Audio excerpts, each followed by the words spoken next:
این یه مرور سریع بر سبک‌های مختلف یادگیری و اینکه چطور میتونید روش مطالعه مناسب خودتون رو پیدا کنید.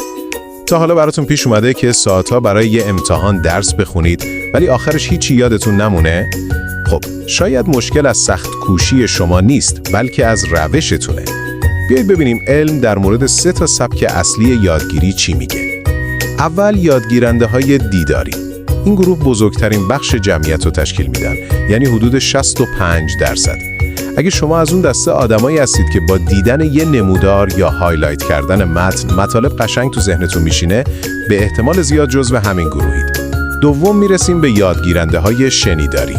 اگه یه پادکست یا کتاب صوتی رو خیلی بهتر از متن کتابی به خاطر میسپارید، شما احتمالاً جزو اون 30% هستید که با شنیدن اطلاعات رو پردازش میکنن. برای این گروه توضیح دادن یه مطلب برای بقیه هم یه راه عالی برای یادگیریه. و سوم، یادگیرنده‌های حرکتی. اینا کسایی هستن که به جای خوندن دفترچه راهنما ترجیح میدن خودشون دست به کار بشن و یه چیزی رو سرهم کنن. یادگیری برای این افراد یه فعالیت فیزیکیه و با انجام دادن که مطالب رو درک میکنن.